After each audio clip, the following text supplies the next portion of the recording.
Bonjour mesdames et messieurs, bienvenue à FCRSS sur appel.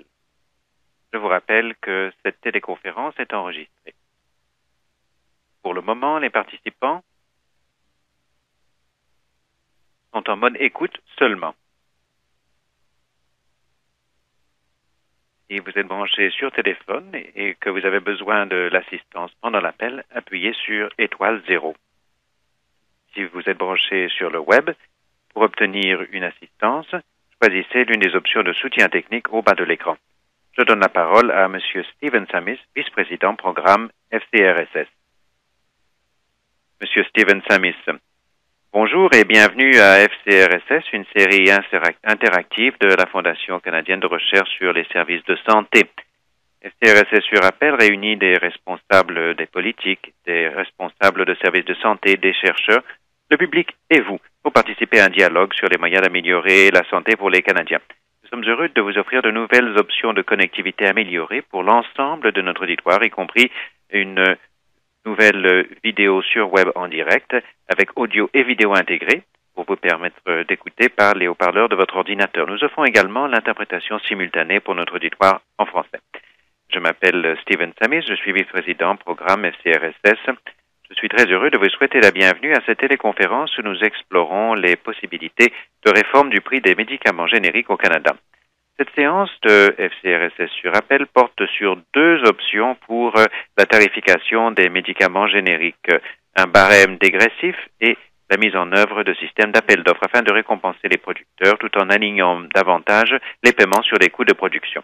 Nous accueillons aujourd'hui M. Aidan Hollis, professeur, département d'économie, Université de Calgary, et M. Matthew Brom, vice-président produits-services, Agence canadienne du médicament et de la technologie dans la santé, des médicaments et des technologies de santé, ACMTS.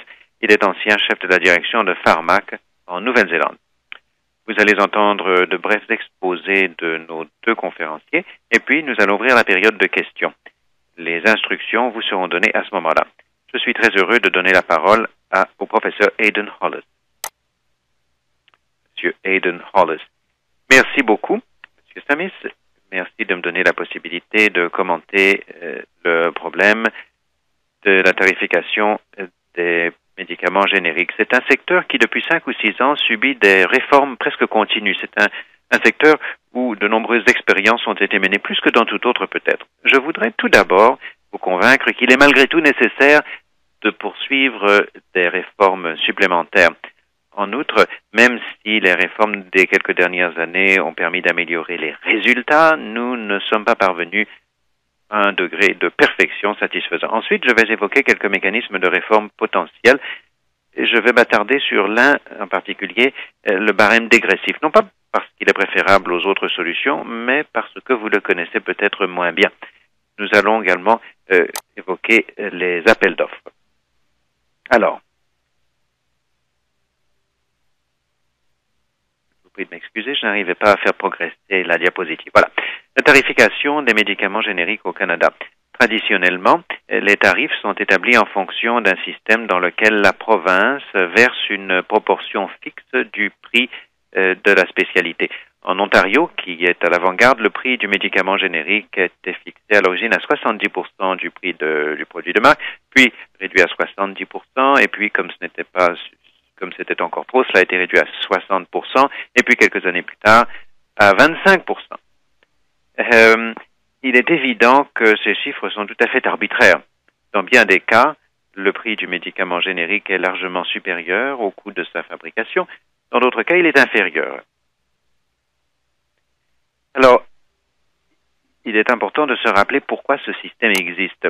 Pourquoi? Parce que la concurrence habituelle ne joue pas sur les marchés des médicaments génériques au Canada. Comme les consommateurs assurés ne sont pas à l'affût de bas prix, les pharmacies ne rivalisent pas au niveau des prix.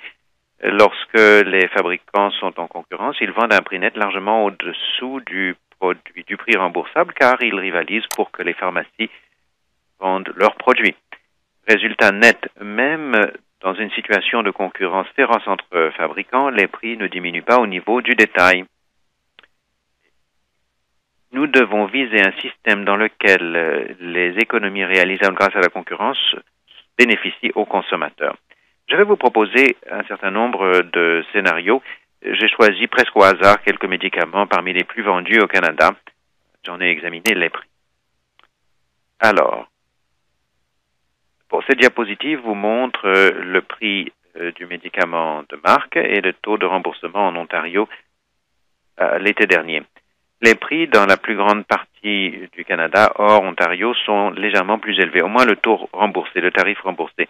Dans la plupart des cas, le prix du générique remboursé est de 25% du prix du produit de marque, comme l'amlodipine capsule 10 mg.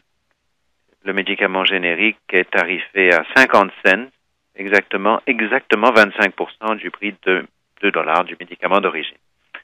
Ensuite, pour déterminer si ces prix sont raisonnables, j'ai recherché des prix hors du Canada. Je n'ai pas été obligé de chercher loin. J'ai consulté le barème du gouvernement américain. Le barème fédéral de médicaments aux États-Unis figure sur la droite. Il s'agit de prix très concurrentiels, certes, mais qui sont très largement en deçà des prix des médicaments génériques au Canada et représentent sans doute assez précisément le coût de la fabrication de ces produits. Les prix de détail au Canada, pour beaucoup de molécules, ne reflètent pas vraiment le coût de production et ne répercutent pas non plus les conséquences de la concurrence existante entre les fabricants. Comment pouvons-nous faire baisser les prix de détail jusqu'à des niveaux comparables à ceux du barème fédéral américain? Je propose un mécanisme simple conçu pour simuler les effets de la concurrence sur les prix. Pourquoi? Eh bien, l'idée, c'est que le prix remboursé des produits soit basé sur le nombre de produits concurrents. Le prix serait plus bas, plus le nombre de produits en concurrence est élevé. Alors donc, s'il y a un produit générique dans cet exemple, le prix est fixé à 50% de celui du médicament d'origine. Mais s'il y en a deux, le prix diminue à 35%. S'il y a un troisième fabricant entre en lice et ainsi de suite. Avec chaque nouveau fabricant présent sur le marché, le prix diminue. Pourquoi ce système est-il intéressant? Les entreprises entrent sur le marché tant que le prix est supérieur au coût. Résultat, le système tire automatiquement le prix vers le coût marginal, tout comme dans n'importe quel marché concurrentiel. Si le coût est élevé, il y aura moins de concurrents et le prix sera donc naturellement élevé. Si le prix de revient est bas, il y aura beaucoup de concurrents en lice. Résultat, un prix très bas. Il serait possible de réaliser d'importantes économies sur certains médicaments. Il s'agit bien sûr de produits à volume élevé comme l'atorvastatin qui, à l'heure actuelle, est représenté par non moins de 10 fabricants inscrits au formulaire de l'Ontario. Il y a bien entendu la question de savoir si ce système est réalisable. Administrativement, il doit être réalisable. L'Ontario, pendant longtemps, avait fixé les taux de remboursement à 70% du médicament d'origine signé avec un médicament générique, et puis, en advenant qu'un second fabricant entrait en liste, le prix diminuait à 63% automatiquement. Mais cet ancien système n'allait pas assez loin. La proposition que j'avance vise à le prolonger de façon plus énergique afin de réduire notablement plus les prix. Il convient de noter que l'Autriche utilise ce système depuis quelques années. Une autre caractéristique intéressante, c'est qu'il est assez facile d'essayer ce système. On peut évaluer la proposition pour un ou deux médicaments et puis l'élargir en cas de succès. Il serait souhaitable d'avoir la coopération de plusieurs provinces afin d'offrir aux fabricants davantage d'encouragement pour se lancer sur le marché. Enfin, je voudrais formuler quelques observations sur l'appel d'offres. Mon titre, pourquoi ne pas recourir simplement à l'appel d'offres? L'appel d'offres est un moyen attrayant dans certains cas, mais pas dans tous. L'appel d'offres dans lequel les fabricants rivalisent pour répondre à l'ensemble des besoins de la province est efficace pour produire des bas prix, mais il n'est sans doute pas souhaitable de l'instaurer immédiatement après l'arrivée du premier générique, puisque cela mine toute motivation à contester un brevet. il peut également réduire le nombre des fabricants actifs, ce qui pourrait à long terme nuire à la concurrence. Ce système est néanmoins nettement préférable au système actuel, surtout pour les médicaments génériques qui sont sur le marché depuis quelques années. Je vous remercie de votre attention. J'attends avec plaisir de participer à une discussion que j'espère très intéressante.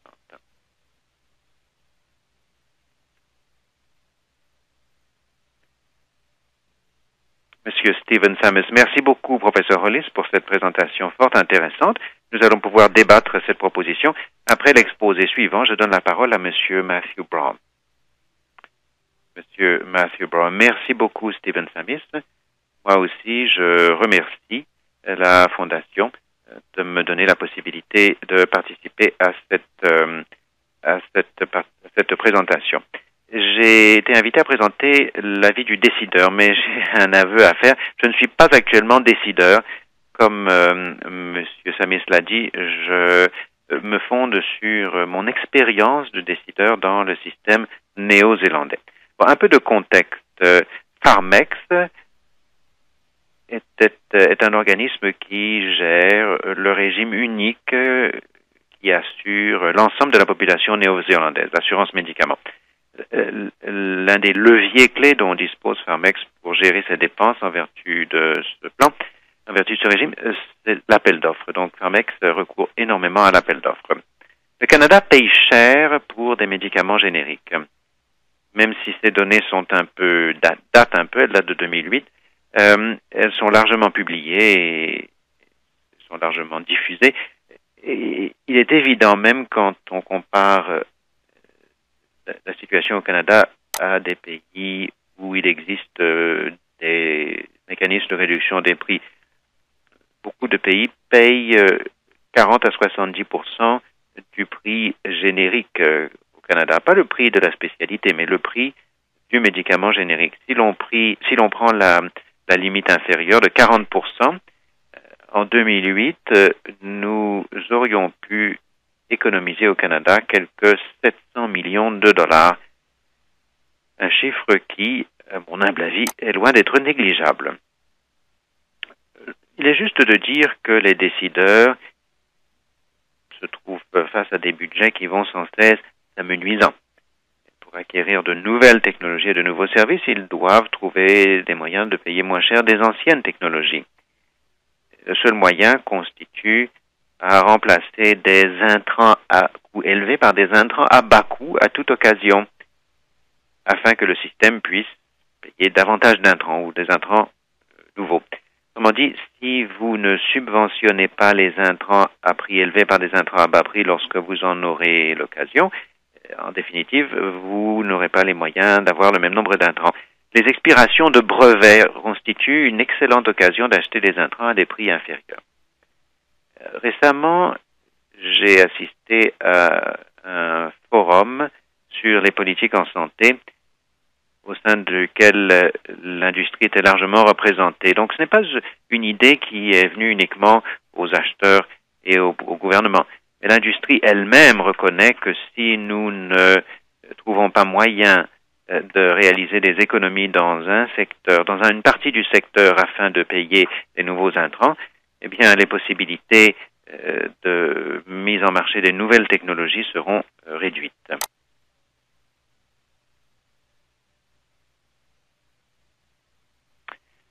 Donc, la plupart des marchés ont recours à des processus d'approvisionnement concurrentiel pour contenir les coûts. Ces processus, nous les connaissons bien.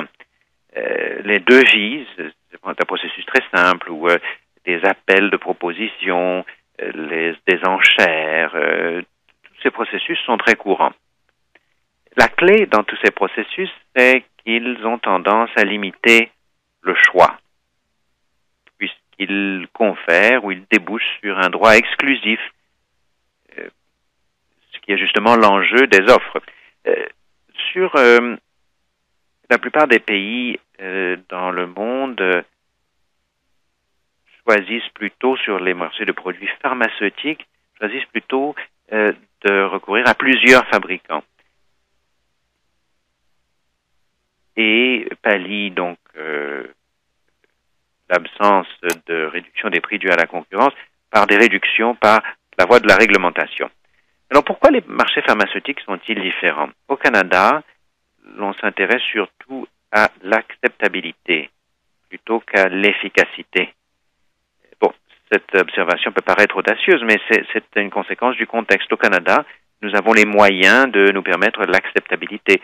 Dans de petits pays comme la Nouvelle-Zélande, l'acceptabilité est une option que l'on a beaucoup moins les moyens de se payer. L'approche réglementaire, souvent controversée lorsqu'elle est mise en place,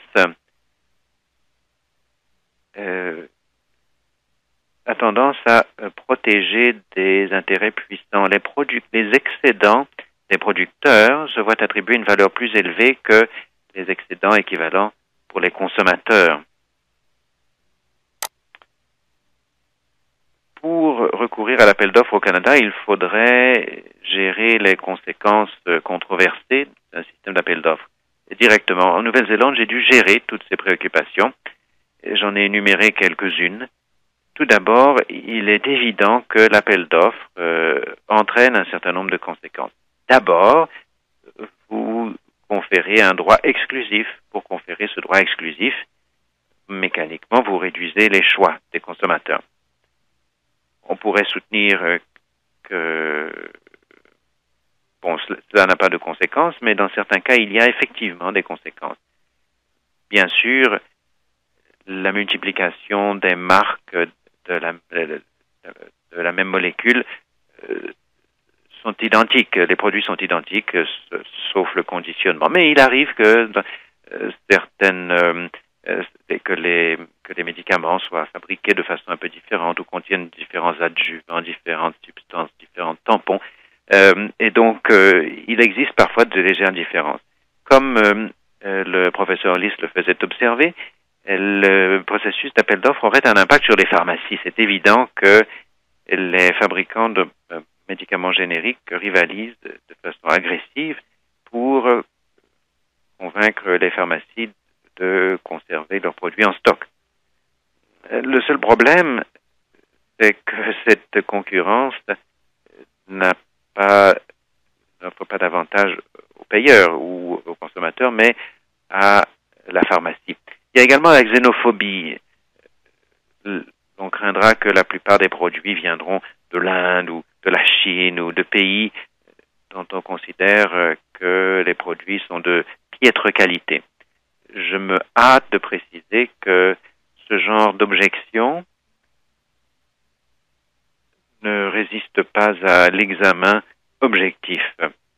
La plupart des usines de produits pharmaceutiques dans ces pays-là sont supérieures à certaines que l'on peut inspecter en Amérique du Nord. Il y a également la probabilité de manque de stock qui augmenterait, mais on le voit sur tous les marchés. Les marchés de produits pharmaceutiques ont des chaînes d'approvisionnement fragiles. Quand vous conférez un droit d'exclusivité sur la fourniture de produits, vous ouvrez la possibilité de manque de stock. Il existe diverses façons de gérer cela et je m'empresse d'ajouter que ce problème ne se limite pas aux produits génériques. Par définition, il existe aussi dans le cas des spécialités pharmaceutiques, des produits brevetés. Bien souvent, quand on étudie les mécanismes de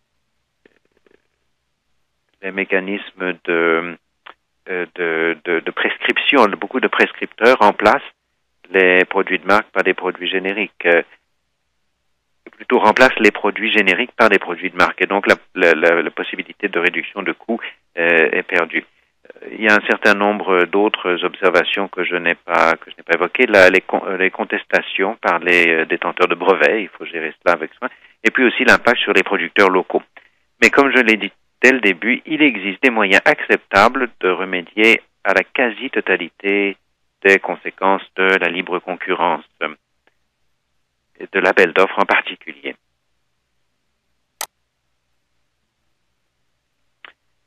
Donc, les réductions sur les prix réglementés sont plus acceptables, certes, mais moins efficaces. Cette option, certes, n'a aucune des conséquences que j'ai évoquées plus haut et par conséquent, elle est largement utilisée dans le monde. les intérêts en cause sont gérés dans le cadre du processus politique avec des résultats assez coûteux. On finit par se reposer sur le pouvoir coercitif du gouvernement plutôt que la pression concurrentielle du marché. Et la conséquence, c'est une bonification, une majoration des prix et une importante perte de valeur. Pourquoi? Eh bien, on peut en voir des exemples assez nets. Comparer les prix de produits, il s'agit de renseignements qui sont publics, qui figurent sur les barèmes des divers pays. Par exemple, le simvastatin 40 mg coûte environ $1. C'est notre meilleure estimation du coût ex-fabrication avant impôt. Donc, que ces chiffres soient comparables. En Nouvelle-Zélande, le même produit coûte 2 cents sur une base en dollars canadiens. Même chose pour l'oméprazole. C'est important, c'est intéressant, c'est le produit d'Apotex, fabriqué au Canada, et c'est le même produit qui est fourni en Nouvelle-Zélande. Or, il y a une différence de prix entre de 11 à 1 cent.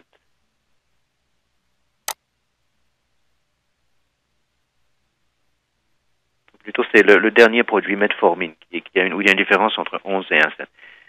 Donc, si les processus réglementés ne permettent pas de réaliser toutes les possibilités d'économie, que pouvons-nous faire?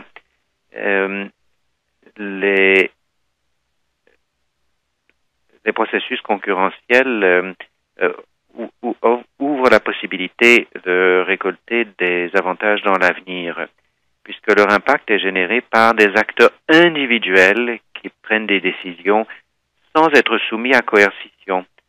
Il me semble que cela combine l'acceptabilité des méthodes réglementaires et l'efficacité des décideurs, plutôt des décisions éclairées par les forces du marché. Monsieur Stephen Summers. Merci beaucoup, Matthew Brown, pour cet excellent sommaire des conséquences de certaines options qui ont été présentées et qui avaient déjà été préfigurées par le professeur Hollis. Je suis très heureux de vous donner la parole à présent, à vous, notre auditoire. Vous avez deux possibilités d'intervenir.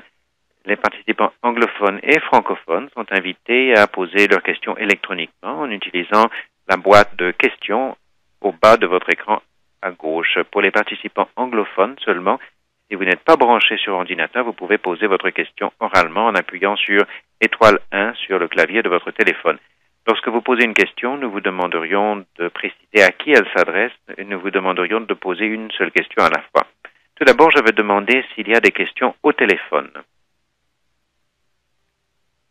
La téléphoniste.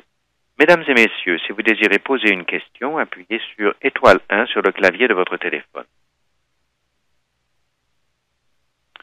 Monsieur Stephen Summers.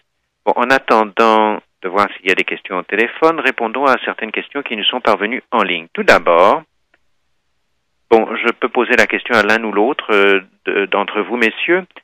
Peut-être le professeur Hollis sera-t-il mieux placé pour y répondre. À quoi attribuez-vous l'absence de concurrence sur les prix au niveau des pharmacies? Comment les payeurs privés devraient-ils se comporter dans le modèle de remboursement proposé? Voulez-vous proposer une réponse, professeur Hollis? Monsieur Aidan Hollis. Oui, il me semble qu'il y a deux questions. Tout d'abord, pourquoi les pharmacies ne cherchent-elles pas à attirer les consommateurs en réduisant les prix? La réponse, c'est que la plupart des consommateurs sont déjà largement assurés. Résultat, ils ne sont pas vraiment sensibles au prix. Puisqu'ils ne sont pas sensibles au prix, ils ne vont pas chercher des aubaines lorsqu'ils achètent des médicaments. Et en tout état de cause, les pharmacies ont en stock un si grand nombre de produits qu'il serait difficile de démontrer, disons, que votre pharmacie est moins chère que celle d'en face. Mais la clé, je pense, le facteur clé, c'est que les consommateurs ne payent pas le produit en général, ne payent pas le produit ou n'en payent pas l'essentiel et ne sont donc pas très sensibles à son prix. Quant aux payeurs privés, la situation est encore encore pire que pour les payeurs publics. Les payeurs privés, en général, font preuve d'aucune discrimination. Ils payent plus cher que les payeurs publics dans la plupart des provinces. C'est pourquoi l'Ontario a récemment commencé d'évoluer vers un prix unique pour tous les payeurs. Les conséquences de ces prix élevés, bon, tout d'abord, les provinces devraient chercher à imposer un prix unique pour tous les payeurs et ne pas autoriser que les payeurs privés, qui sont en général mal protégés, soient astreints à payer des prix extrêmement élevés. Monsieur Stephen Summers. Merci beaucoup, professeur Hollis. En fait, je vais vous demander de répondre à une deuxième question qui vous est nommément posée. Selon vous, quel sera l'impact du barème dégressif sur les fabricants canadiens de produits génériques et sur leur possibilité de rivaliser avec les fabricants multinationaux présents au Canada? Monsieur Aidan Hollis. Eh bien, l'impact du barème dégressif sur les fabricants devrait être relativement modeste. Pourquoi? À l'heure actuelle, les fabricants rivalisent en proposant des produits à des prix plus bas que le prix nominal auquel le produit est vendu par la pharmacie. Donc, les fabricants payent actuellement d'importantes ristournes en substance et rivalisent en fonction du montant de ces ristournes. Les ristournes ne sont pas autorisées dans certaines provinces, elles le sont dans l'autre, mais les fabricants qui sont présents dans l'ensemble du Canada, beaucoup de pharmacies sont présentes partout au Canada, donc l'élimination des ristournes dans une province n'aurait sans doute pas beaucoup d'effet sur le comportement des fabricants. Quant à la concurrence au plan international avec les multinationales, ma foi, tous les fabricants au Canada sont des multinationales. Donc, Apotex est des propriétaires canadiens. On pourrait donc supposer qu'il s'agit d'un fabricant canadien, mais Apotex est présent dans le monde entier. Et tous les autres fabricants, à ma connaissance, ou tous les autres fabricants d'importance, sont en fait internationaux. Monsieur Stephen Summers, merci beaucoup. Monsieur Matthew Brom, moi j'aimerais commenter ce dernier point, le dernier exemple dans ma diapositive qui compare le prix du metformine. Pour reprendre ce que disait le professeur Hollis, Apotex est un concurrent redoutable sur certains marchés, notamment la Nouvelle-Zélande. Marché qui est exposé à une forte concurrence internationale.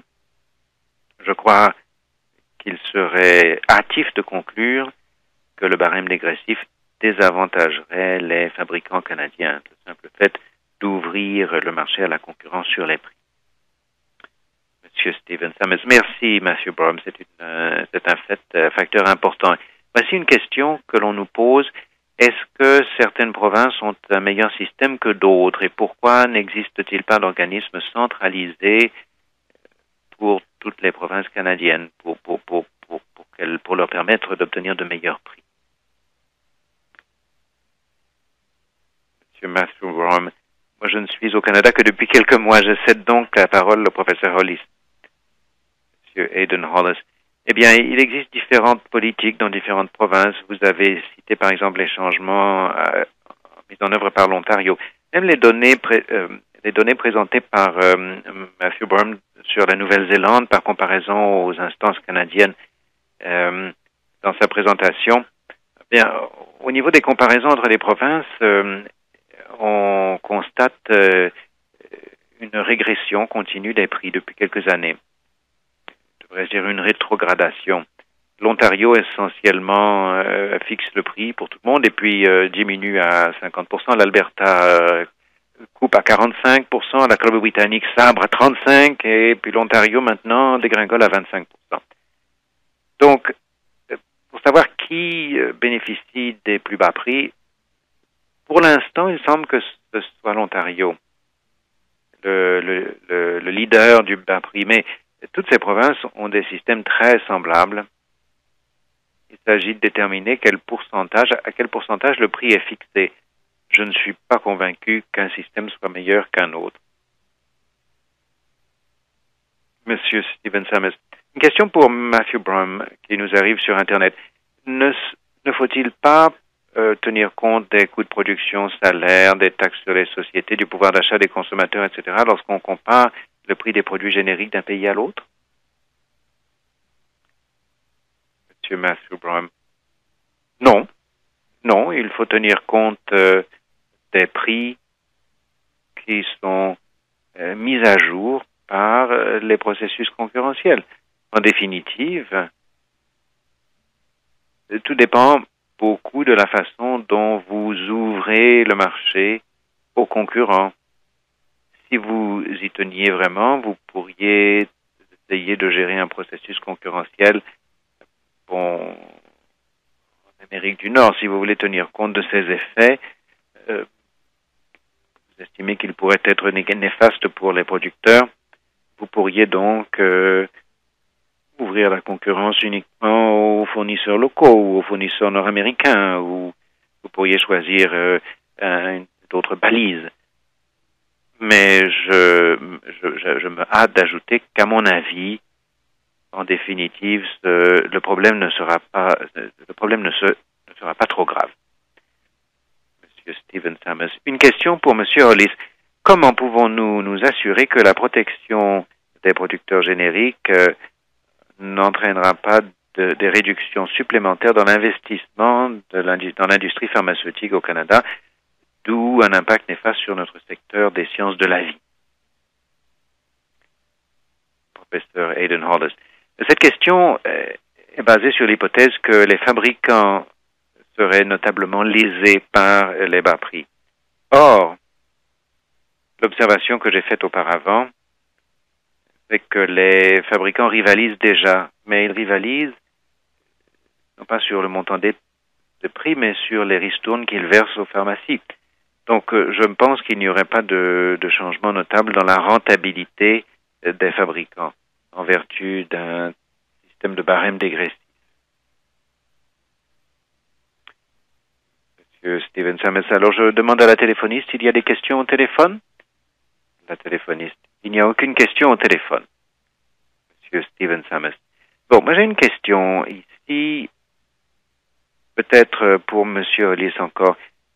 Quelles approches sont utilisées au niveau du prix des génériques dans divers pays? Est-ce qu'il y a des pays qui se démarquent? Vous avez parlé de l'Autriche. Est-ce qu'il y a des pays qui sont parvenus à trouver le délicat équilibre entre les bas prix d'une part et d'autre part l'encouragement à l'entrée de nouveaux fabricants génériques sur le marché?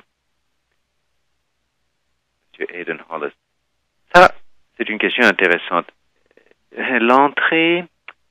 L'entrée des producteurs de médicaments génériques sur le marché dépend beaucoup de la structure du système de brevets dans chaque pays. Le Canada offre des protections uniques en leur genre en matière de propriété intellectuelle qui ne correspondent pas exactement à celles d'aucun autre pays. La Nouvelle-Zélande est très bien parvenue à obtenir des prix très bas en adoptant une approche axée sur une concurrence énergique. Les États-Unis ont déployé beaucoup d'efforts pour favoriser l'entrée le plus rapide possible sur le marché de nouveaux concurrents en récompensant les fabricants qui parviennent à contester un brevet ou à en faire constater l'expiration par les tribunaux. Ce fabricant bénéficie d'une période d'exclusivité de 6 mois, pendant laquelle aucun autre fabricant générique ne peut se lancer sur le marché. Je crois qu'aucun autre pays n'offre ce genre d'encouragement. Mais constatez avec quelle rapidité les produits génériques sont mis en marché au Canada et aux États-Unis, l'effet de ce mécanisme n'est pas vraiment évident, ne saute pas aux yeux, car la raison en est que l'ensemble du système des brevets est différent d'un pays à l'autre. Monsieur Matthew Brown, permettez-moi d'ajouter que si l'on s'inquiète, ou plutôt si l'on souhaite favoriser l'entrée de fabricants sur le marché, l'approche d'appel d'offres à laquelle la Nouvelle-Zélande a recouru, à laquelle elle recourt encore, n'a nullement limité l'entrée sur le marché des fabricants. Avant le recours aux appels d'offres sur le marché des produits génériques, il y avait sans doute une dizaine, peut-être un peu moins, une dizaine de fabricants de produits génériques, ou peut-être moins, qui fournissaient le marché néo-zélandais. Après la mise en œuvre du processus concurrentiel, il y en a 20 ou 30. Donc, je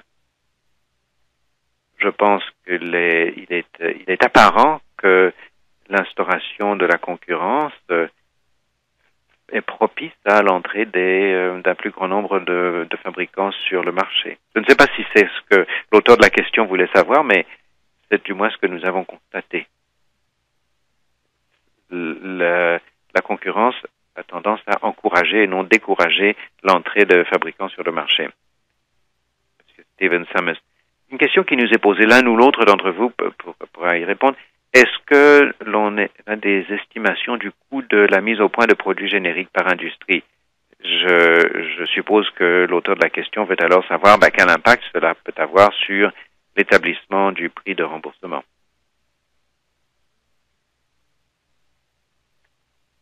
Monsieur Aidan Hollis. Écoutez, cela dépend beaucoup du produit. Certains produits sont de toute évidence plus coûteux à mettre au point. Tout dépend de la complexité technique du produit, de son degré d'évolution technique. Les tests de bioéquivalence ne sont pas tellement coûteux. Les coûts de litige au Canada peuvent être élevés dans certains cas. Les frais de litige se chiffrent même en millions. Et dans bien des cas,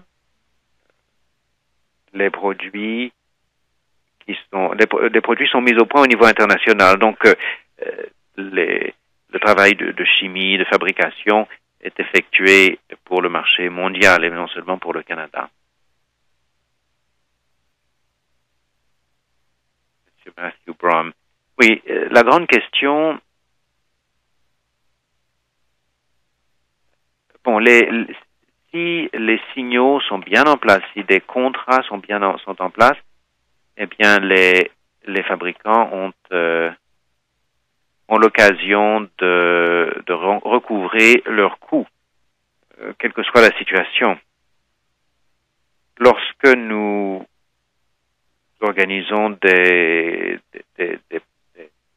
appels d'offres, en général, nous publions le prix le prix qui est payé par le mieux-disant. J'imagine qu'il y a certains cas où les fabricants vont proposer un prix qui est presque inférieur à leur prix de revient, ce qui les mettrait dans une position difficile en raison de la dynamique du marché. Mais je pense que ces situations sont assez rares. Tant que c'est à l'opposé de l'imposition d'une réduction de prix par réglementation, surtout dans le cas de molécules très coûteuses à produire, on pourrait mettre un fabricant dans cette position sans le vouloir en raison avec ce mécanisme de réduction des prix. Si l'on maintient l'ouverture des prix à long terme, on finit par mettre au jour les prix qui sont non pas inférieurs mais supérieurs au coût de production afin d'encourager les fabricants à être présents sur le marché. Monsieur Aidan Hollis, oui, les fabricants ne veulent pas fournir à perte, c'est évident.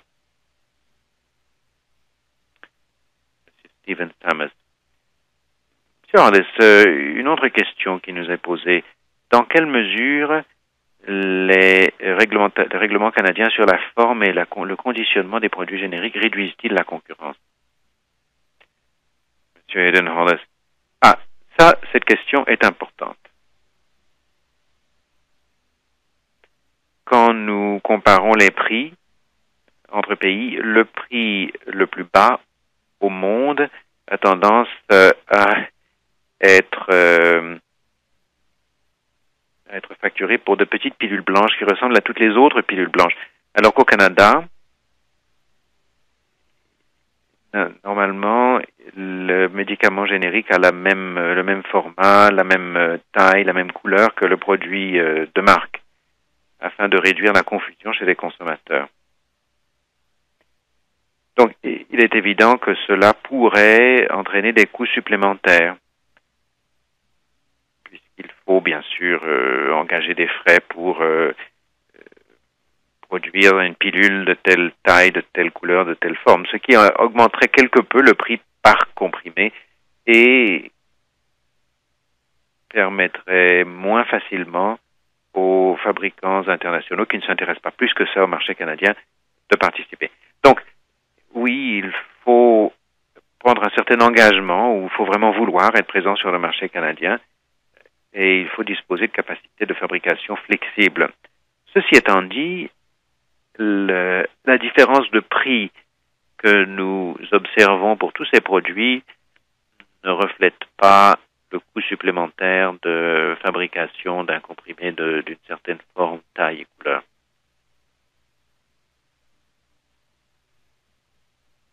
Monsieur Steven Summers, une autre question nous arrive. Quel serait l'impact d'une entité, de la mise en place d'une entité pan-canadienne d'achat de médicaments?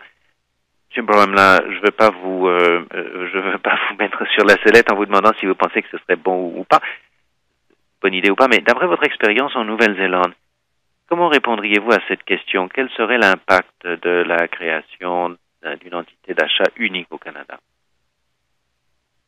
Monsieur Matthew Brown, je pense que cela permettrait de susciter une concurrence plus forte sur les prix. Résultat, une entité qui pourrait, enfin, il n'y aurait pas donc de rivalité entre diverses entités. Le simple fait d'avoir un régime d'assurance médicaments pan-canadien ou un organisme pan-canadien de réglementation, cela ne veut pas dire que l'on choisirait automatiquement l'appel d'offres. Il y a un certain nombre de problèmes qu'il faut prendre en compte. Ce n'est pas bon, ce n'est pas prédéterminé. Le choix de la méthode ne serait pas prédéterminé. Mais oui, avec certains de ces instruments, certains de ces leviers, l'on aura tendance à créer un certain degré de restriction des choix.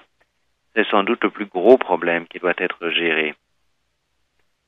L'avantage, bien sûr, j'y ai fait allusion dans une de mes diapositives, vous pouvez réinvestir les sommes économisées dans d'autres formes de soins de santé. Et c'est cela, je pense, c'est le plus grave problème qui existe à l'heure actuelle, surtout une époque de contraintes budgétaires.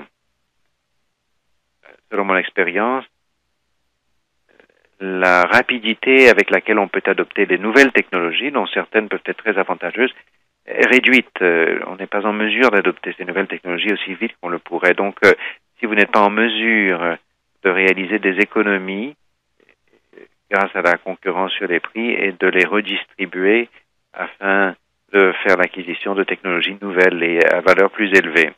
En définitive,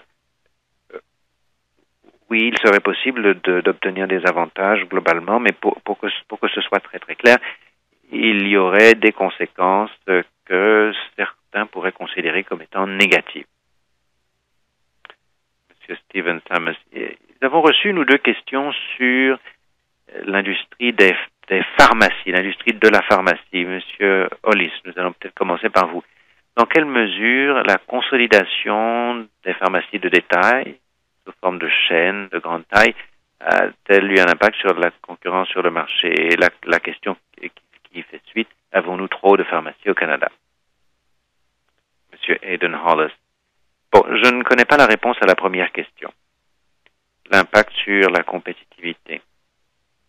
L'impact de l'augmentation du nombre de chaînes. Il est évident que ces joueurs plus importants qui opèrent au niveau pan-canadien sont plus évolués, ont davantage de possibilités de fonctionner plus efficacement. Mais sont mieux en mesure de fonctionner de façon aussi efficace que possible de leur point de vue. Et bon, quant à savoir s'il y a trop de pharmacies, nous avons beaucoup de pharmacies par comparaison à beaucoup d'autres pays, c'est vrai. Il y a une étude très intéressante réalisée par Mike Law et ses collègues à l'Université de la Colombie-Britannique qui porte sur le nombre de pharmacies et qui se demande ce qui se produirait si la rentabilité des pharmacies devrait diminuer. Combien de pharmacies pourraient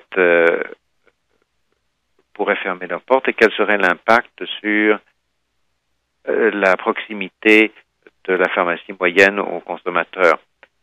Selon les auteurs de cette étude, si le nombre de pharmacies venait à être réduit faute d'excédents disponibles, l'impact sur les consommateurs serait sans doute assez faible. Nous avons tendance à constater une réduction du nombre de pharmacies implantées à proximité les unes des autres. Monsieur Matthew Brown.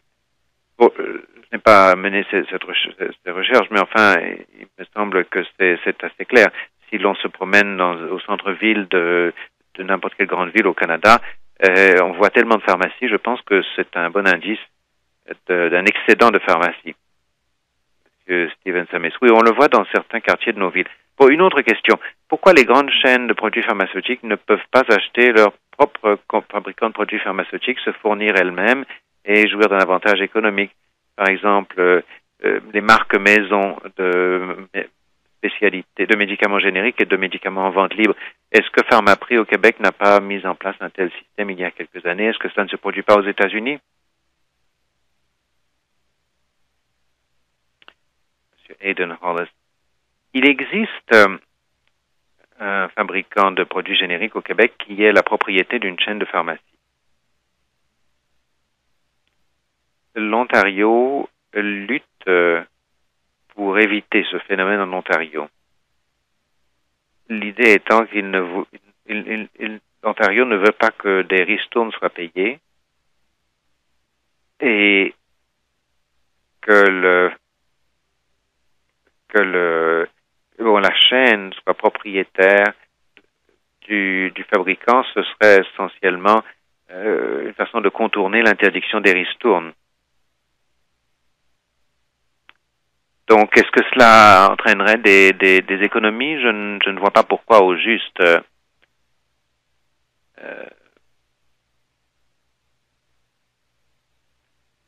C'est-à-dire que les pharmacies intégrées, l'ensemble intégré pharmacie-fabricant aurait toute raison de facturer des prix relativement élevés par rapport au coût de production. Cela n'intensifierait pas la concurrence et cela n'aurait pas pour effet de réduire les prix pour les consommateurs. Ou du moins, à première vue, je ne vois pas pourquoi, non.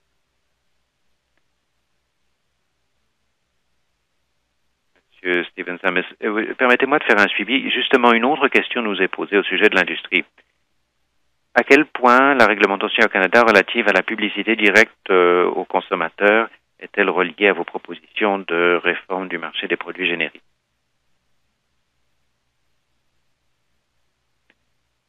Monsieur Aidan Hollis, je pense qu'il n'y a pas vraiment de lien.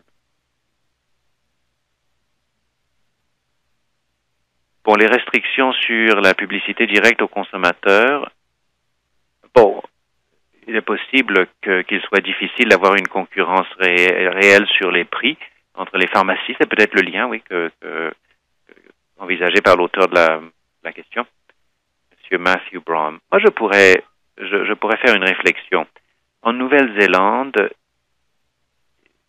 c'est le seul pays, à part les États-Unis, où il est possible d'annoncer, de faire de la publicité de produits pharmaceutiques auprès du consommateur. Or, je crois que ça n'a pas eu vraiment d'impact. Si votre objectif est d'obtenir de meilleurs prix pour les produits génériques, mais cela a peut-être, dans une certaine mesure, eu un effet sur la substitution, conséquence que j'évoquais dans ma présentation, puisque les fabricants ne se dotent pas de vastes équipes de visiteurs pour vendre leurs produits. Bon, il faut que l'on doit s'inquiéter de l'effet qu'aura que les produits de marque peuvent créer lorsque la publicité directe auprès des consommateurs entraîne la substitution d'une marque plus nouvelle aux produits génériques. Alors cela, je pense, a eu un effet assez frappant sur l'introduction de réduction notable des prix. Monsieur Steven Samis, oui, effectivement, pour votre marché, le marché où vous étiez précédemment, cela paraît intéressant. Bon, une dernière question. Vous avez parlé de l'importance, la question suivante, vous avez parlé de l'importance du choix, Monsieur Brown. À quel point le choix est-il important pour les consommateurs de produits génériques lorsqu'ils sont assurés?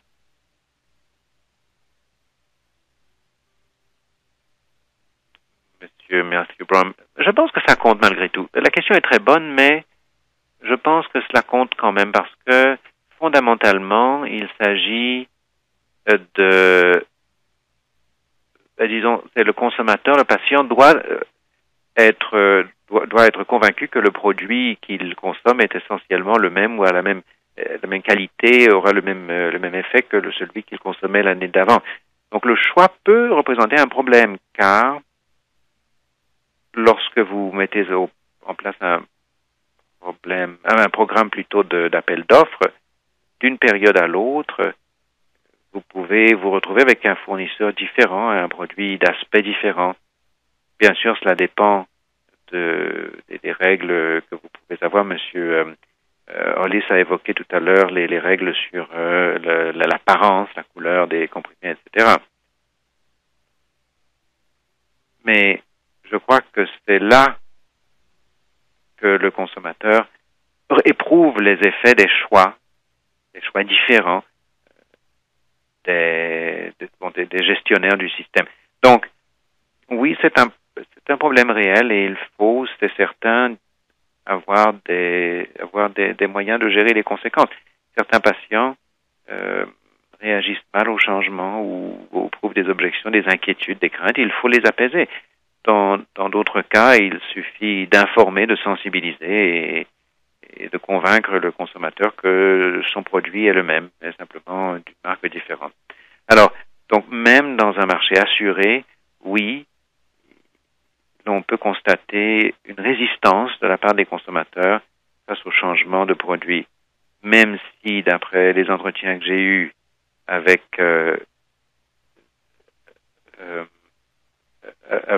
les personnes donc que j'ai pu consulter, il n'y a pas vraiment de contestation lorsqu'il y a de changements pour une population à grande échelle. Monsieur Steven Samis. Bon, je vais glisser une dernière question pour Monsieur Hollis. Quel est le cadre de tarification des produits génériques en Europe? Et s'il est différent de celui du Canada, pourquoi le Canada conserve-t-il une structure réglementée? Monsieur Aidan Hollis. Bon, l'Europe, c'est grand. Il y a de très nombreux systèmes différents, y compris différents types d'assurance et des structures complètement différentes à plusieurs égards. Donc, même si nous pensons que l'un ou l'autre de ces systèmes semble particulièrement intéressant vu d'ici, il faut faire preuve de prudence lorsque l'on se demande s'il peut s'appliquer au Canada. Cela s'applique également au barème dégressif que l'on a évoqué. Nous avons des institutions uniques en leur genre chez nous et il faut prendre garde à ce que l'on applique au juste et ce qui a réussi dans un endroit ne peut pas nécessairement être transposé dans un autre. Monsieur Steven Samis. Eh bien, ma foi, je pense que c'est un excellent mot de la fin. Je vous remercie, professeur Hollis, Monsieur Brown, pour une excellente séance. Merci d'avoir été des nôtres. Merci à vous tous qui êtes en ligne. Nous espérons que vous participerez à des séances futures de FCRSS sur appel. Vous pourrez trouver plutôt à www.ftrss.ca sur appel la liste complète de nos présentations. Nous vous encourageons à vous inscrire à notre bulletin électronique @FCRSS pour vous tenir au courant de nos activités, y compris les séances futures, ainsi que les rapports que nous publions, comme le rapport sur lequel cette présentation est fondée. Vous pouvez télécharger des diapositives en cliquant sur téléchargement de la présentation au bas de votre écran. Nous vous serions très reconnaissants de répondre à un bref sondage sur la séance de FCRSS sur appel qui vous sera envoyé par courriel dans les 24 heures. Merci encore une fois à nos conférenciers, le professeur Hollis, M. Brown. Merci à vous pour votre participation. Ici Stephen Sammis. Au revoir. Mesdames et messieurs, la téléconférence est terminée. Merci pour votre participation.